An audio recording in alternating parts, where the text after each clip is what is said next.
It's like I never know if I have a cold or if it's allergies because like the weather changes so much and then it feels all clogged up in here and then I get a little of the post-nasal drip and then I got a sore throat. But is it a cold or is it just the weather, like the barometric pressure or what's going on? Oh, hey guys, Jeremey here. And we got a lot to get to today, so let's not dilly-dally around. Let's keep our spurs from jangling. All right. So here we go. Train Dreams.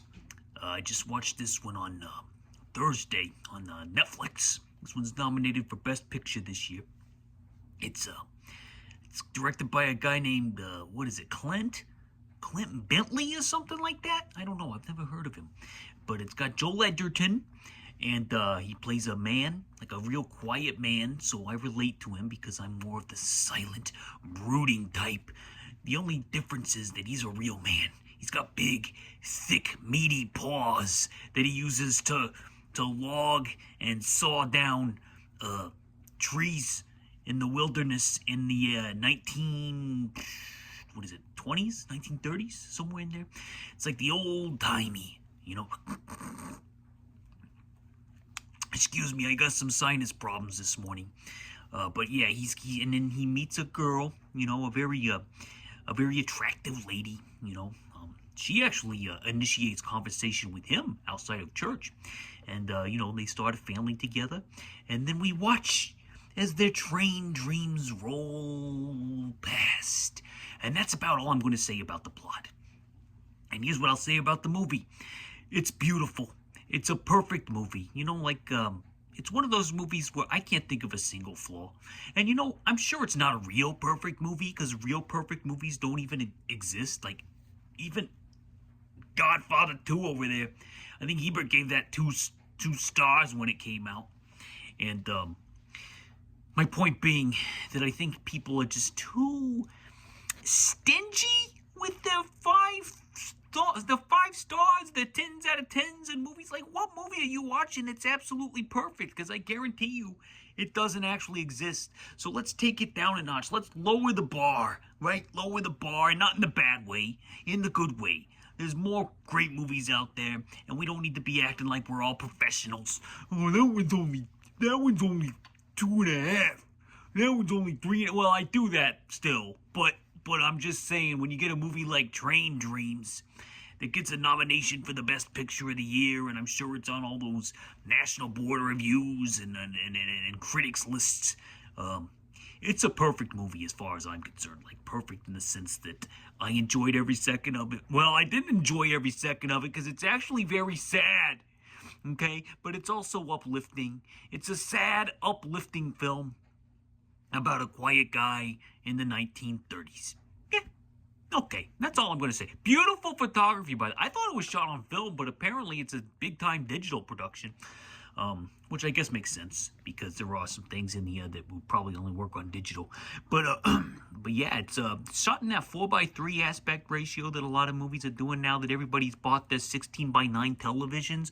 All the filmmakers like, screw that, let's go back to the Academy ratio or whatever it is, a 4:3. So this one's in the box, you know, like the black's there, the black's here, and it's in the middle. Okay, but it's a great film. I give it 5 thumbs up. I give it a heart. I highly recommend it. If you haven't seen Train Dreams, I even wrote a theme song for it. I might play it at the end because a lot of people say, Jeremy, you sing all these little theme songs, but we don't get the whole song. You just get what you made up. Well, you know, a lot of it I do make up on the spot when I do that, but this one inspired me, so I figured I'm going to write a whole song about it, and I'm going to tack it on to the end of this episode, and you are in for a treat, my friends, because I spent at least 2 days writing and recording this thing, and I think you're going to like it, okay? It's not good, because I'm not a good musician in the sense that I don't know musical theory, but I do play by intuition, and whatever's inspired me in the past just come. If I've stolen a melody, I apologize in advance, because I'm not a computer, I'm not Suno, so I don't know what's what. I'm not the DMCA or whatever it is, the Copyright Protection Agency, but I feel that it's an original tune. Probably subconsciously inspired by something else, like all my other tunes. You know, I'm probably just rewriting Beatles songs for all I know, or Leonard Cohen songs, but that's okay because I'm just singing from the heart, singing from what inspires me, and this one is inspired by train dreams, 5 thumbs, and a heart. Okay, I thought I wanted to show Emily, my beautiful dear Emily. I wanted to show her Sinners. So, hold on.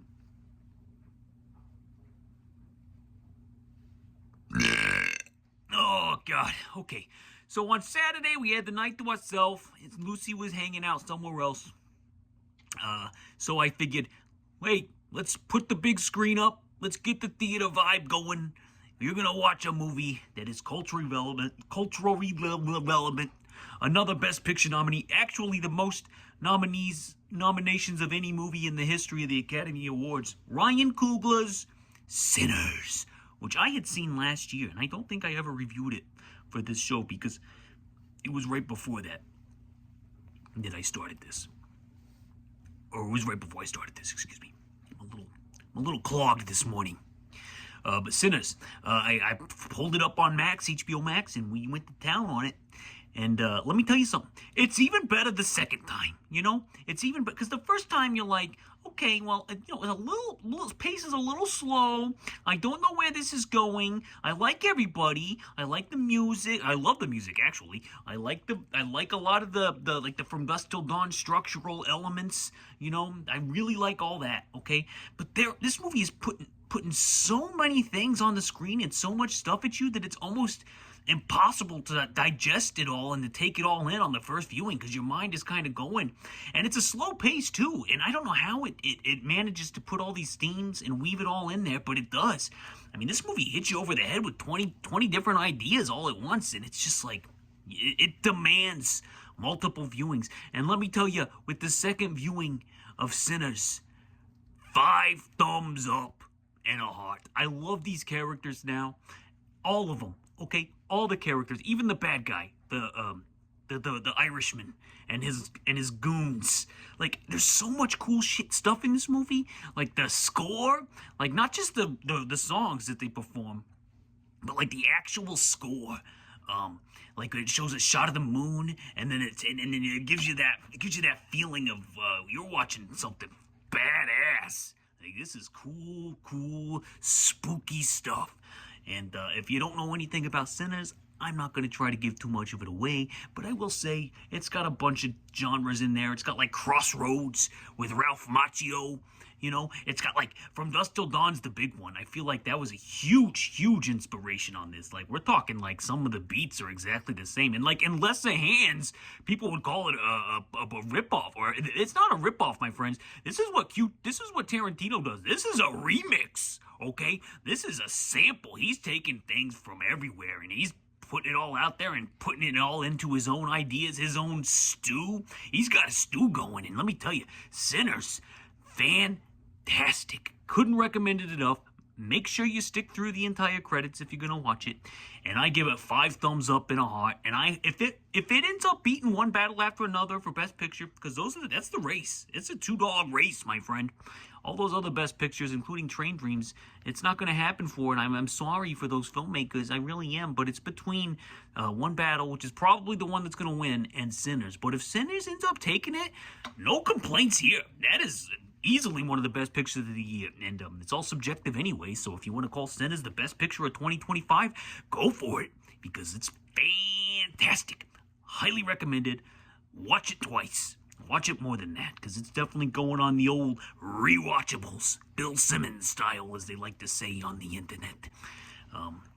And another movie I think I got, I think I heard him talking about, I think on the rewatchables or Big Picture one time, was a movie called Death by Temptation.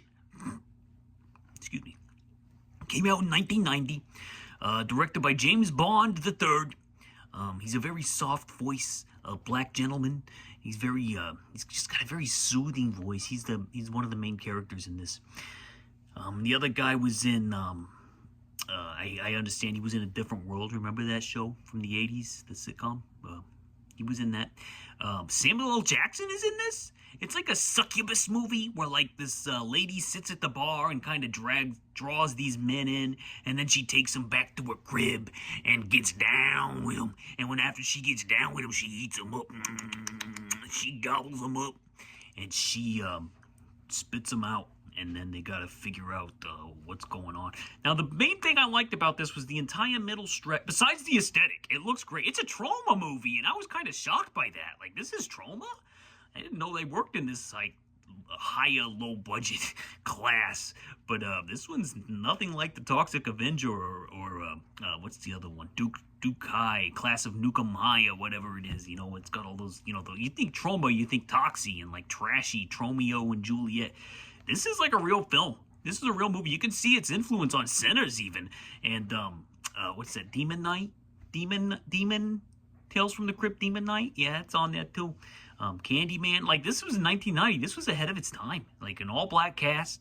What was it? Where was I going with this? Oh, yeah, the middle stretch with the two main characters and their friendship is what really pulled me into it. But after that, it kind of goes off the rails, so I can't really say that it's, like, entirely worth watching for the story, because I don't know if it didn't really resonate with me, but I will say the aesthetics are very good. It's got a good vibe. Ultimately not really for me, but you can see its influence on other horror that eventually came after it, and I give it not just two, I give it 2.5 thumbs up, okay? So I can do that. I can't do 2 thumbs up, but I can do 2.5 thumbs up. And it's good. What else was there? Let me check my notes. Creed! I just finished this one. I've been watching all the Rocky movies. If you've been paying attention to the channel, I've watched them all except for the first one. I've been rewatching them. And that's how you want to watch Creed. Okay? You want all the backstory. You want all the character build-up. And everything that Rocky Balboa kind of got like wrong, that I criticized it for, about like killing off Adrian and just like destroying the emotional core of the film, and it still does, like Rocky Balboa. However, Mr. Ryan Coogler, magic, okay? You know all these legacy sequels that come out? Like, some of them are like not good, you know, like they're just like fan service. This one has fan service, but everything it does makes sense. If you get the right filmmaker and the right writer in there and the right performers, then you can make these legacy sequels as good as the original entries. Like, this is as good, in my opinion. Okay, maybe not as culturally relevant, but as a film, like from start to finish, it's up there with the original Rocky. Like it really is, and it's definitely better than all the sequels. Okay, it's better than Rocky 2, 3, 4, 5, and Balboa. Okay, Creed it starts out as its own thing, you know, kind of its own thing. You know, you don't even know that it's really connected to the Rocky franchise for a while, and then it just like slowly starts weaving in all these like settings and characters that we've grown to love over the last 2 months, if you've been rewatching all the Rockies like me. And we've killed off another one off screen. Paulie went bye-bye between Rocky Balboa. I'm surprised he didn't go bye-bye sooner, because you know, he was such an unhealthy individual. But I think in my mind, he was probably buried with that robot from Rocky 4. But anyway, Paulie's gone. This one is not about Rocky, though. Primarily, it's about Creed's son, out of wedlock, Adonis Creed. Adonis Johnson, as he's known at the beginning. It's about him getting into fights, being a juvenile delinquent, trying to figure himself out. You know, he knows he knows who his daddy is. He knows that he wants to follow that path. You know, it's in his blood. He's a Nepo baby. But he doesn't cash in on the name. You know, he wants to do his own thing. And a lot of people, actually most people, don't know that he actually is Creed's kid. So that's a big plus for him. And he trains himself, and he fights a bunch of fights in Mexico, like 15-0. And he's got the talent. He's got the look. He's got the muscles. You should see his muscles, my friends. He's got some big ones. And eventually he tracks down Rocky Balboa from the aforementioned Rocky films. And Stallone is so good in this. So is everybody. And particularly the direction and writing by Ryan Coogler. from Sinners. But Stallone is so good in this, and I see why he got that Oscar nomination. Rocky is so, like, real in this one. He's like back to what he is in the first movie. Like every other movie that came out of it, he's so annoying. Rocky is so annoying, like, except for like maybe Rocky 3, and he calms down a little bit. But every other one, he just always telling stupid jokes. He is so down to earth in this one, and he just feels like a real guy again. And I can see it. He probably should have won the Oscar, to be honest with you. I don't know who won that year, but Stallone is fantastic in this. Rocky's back, old man Rocky. And then the duality of the storyline, where Rocky's fighting his personal battle and Adonis is fighting his battle, it's perfect. I mean, I don't want to use that word too much, okay? But it is, Coogler landed on something that really, like, on paper, it seems like it shouldn't work, but in actuality, he makes it work big time. And you're not going to believe this, but I give it 5 thumbs up and a heart. That's right. I'm not stingy with my thumbs, people. Unlike some of you out there who think you're professional critics. Oh, I gotta appear as if I'm scholarly and literate and know what I'm talking about. So, I can't give it 5 because it's not perfect and it didn't do this and it didn't do that. You know what? Relax. I'm not gatekeeping. I'm just saying. Like, let's get the love out there. Oh, Creed is a great movie. It's excellent. And I'm comparing it to other boxing films. And I'm telling you, it's better than most of them, except for the big ones, And even then, like, it probably is as good as Rocky when you get down to it. So maybe it doesn't have that 70s aesthetic. But it's got the flashes of it. Like, you see little flashes of Apollo in there. It's so good. It's like the perfect legacy sequel. Yeah, perfect. I said it again. Mr. Perfect. There's only one athlete. Okay, now it's me going off the rails. 5 thumbs and a heart for Creed. I'm going to squeeze a quick review in for Austin Powers, because I had just watched Train Dreams, and I needed to get well. I needed to cleanse my brain and my palate, and just be like, we got to feel good again. We got to remind ourselves that silly comedies and funny people exist. And so I threw on Austin Powers. I found a DVD of it at the Goodwill the other week, a month ago or so. And Emily likes the Austin Powers, so we put it on. And I just was tickled. My favorite part is when he's in the bathroom with Tom Arnold. That's my favorite part. I was cracking up. Not all the jokes land, but I admire. I admire Mike Myers' ability to create iconic characters, like, multiple times. Not only in this movie, he's got Powers and Austin Powers and Dr. Evil, and then in the sequel, he's got, like, Fat Bastard. Like, he is really good at just creating, like, instant comedy classic character. Or he was. I don't know if he can do it anymore, because, he's old.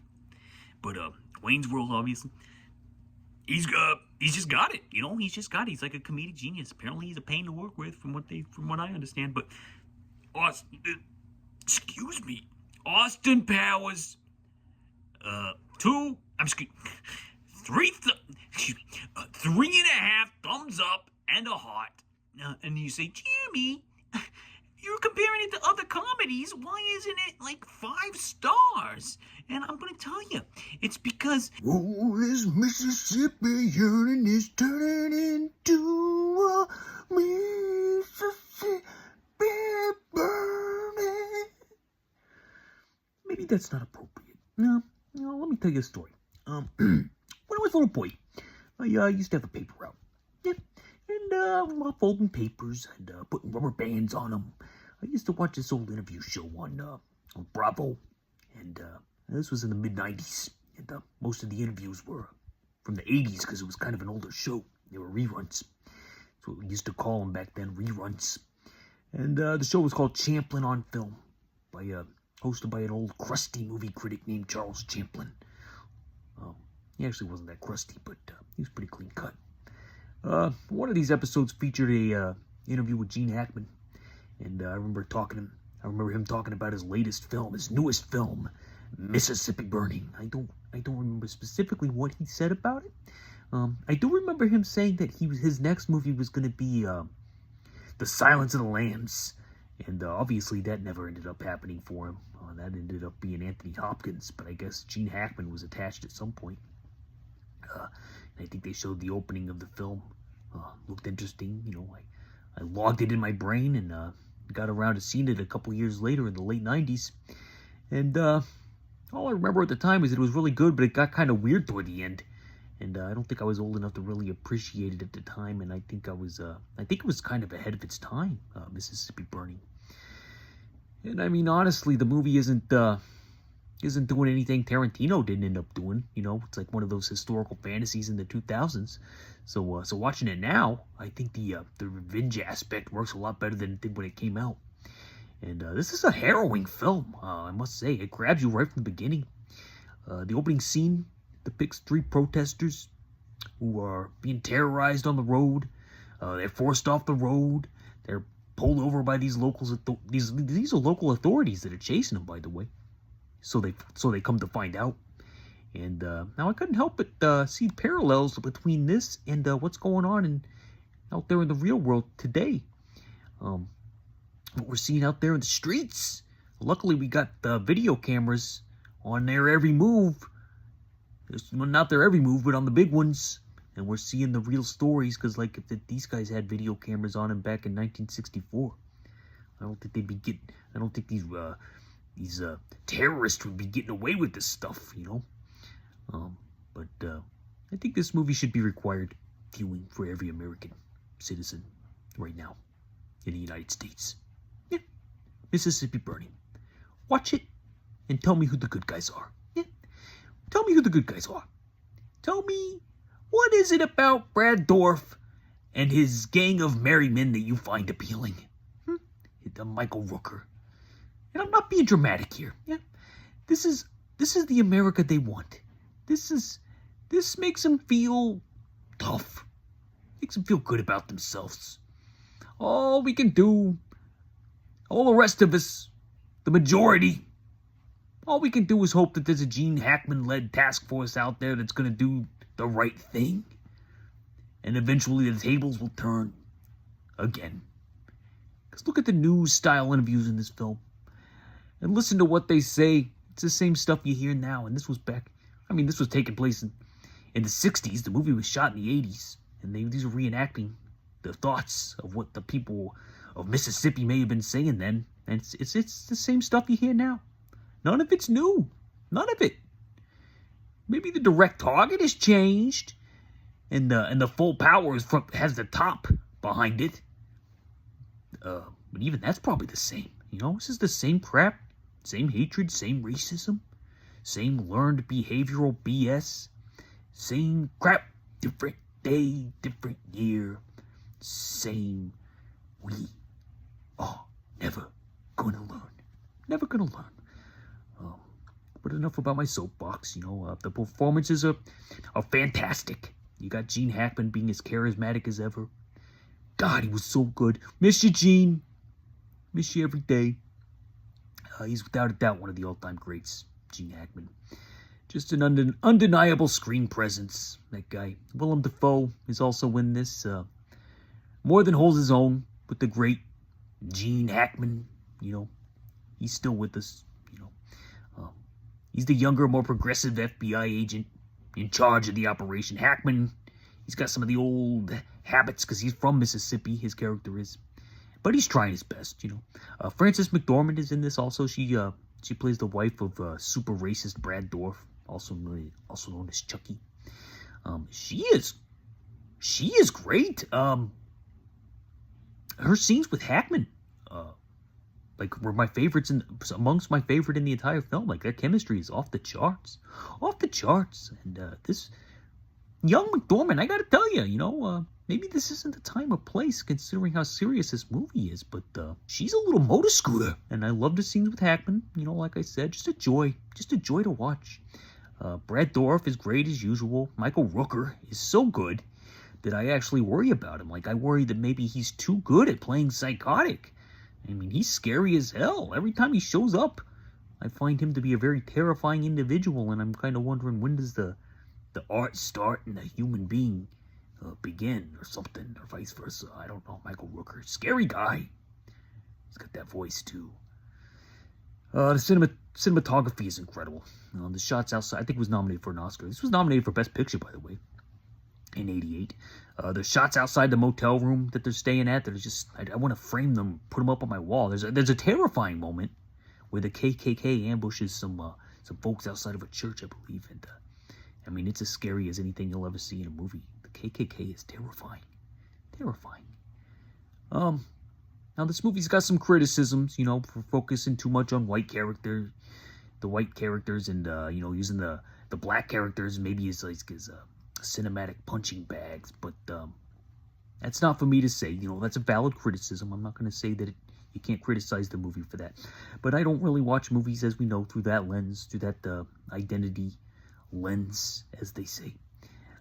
So all I can tell you is the movie is told through the perspective of two white characters, and that's what we see. So, I don't know. People would complain if it was, if it was a white dude writing the main characters, and they were black, So either way, there's no winning here. So I don't know who's supposed to write this movie, but it is an important movie. It's a very important movie, and I'm not trying to sound like, I'm aggravated here, because I'm not.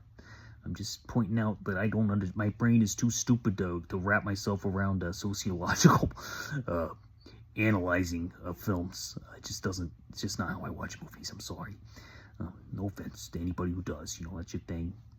That's what you want to do. That's fine. But I watch movies as entertainment primarily. And this one's important.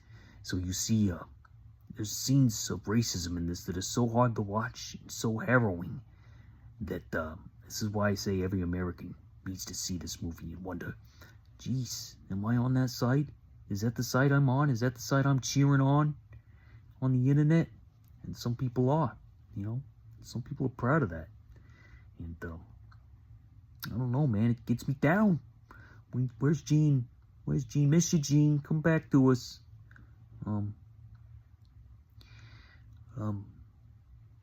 But I don't hold any of that against the movie. It came out in '88. It didn't affect my enjoyment in the least. If someone out there wants to make a version of this story that is solely from the black perspective, then please, by all means, do so. And I would love to see it.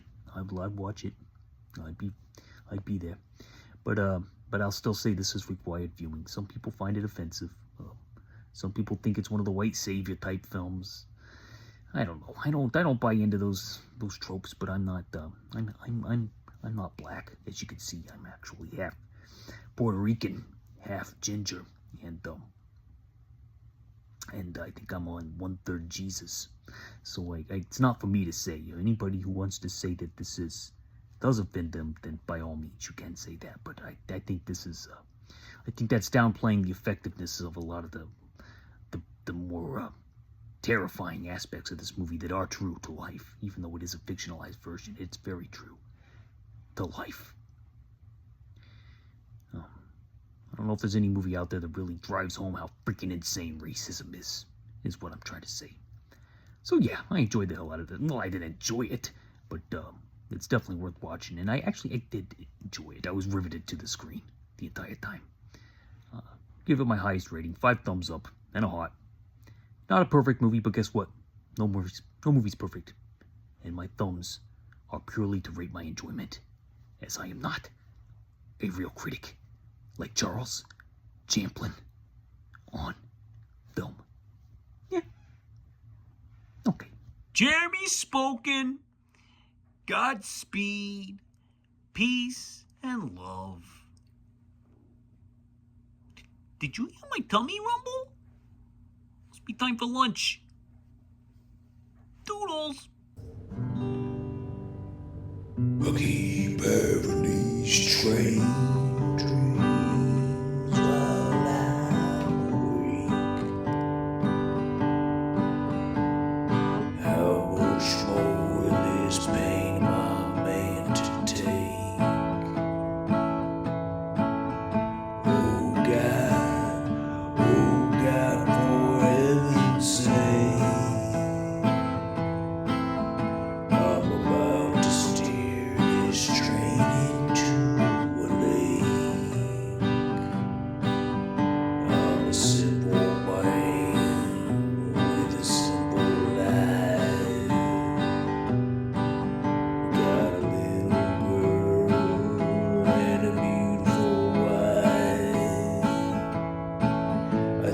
working logging jobs just to keep this cabin dry.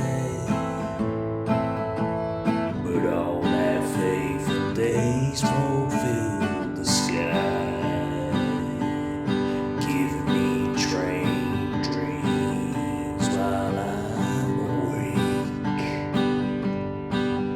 Can't stop this train from coming, I'm just counting down the days until this horror finally ends. Oh God, for heaven's sake, put me out of this misery, kill the smile I have to fake. I search for you, walk through the brush, not a sign of you inside. The last time that I saw you was the last time I felt right. I'll wait for you by this molten mess just in case you find a way back. No matter how hard I dream, I just can't get this fucking train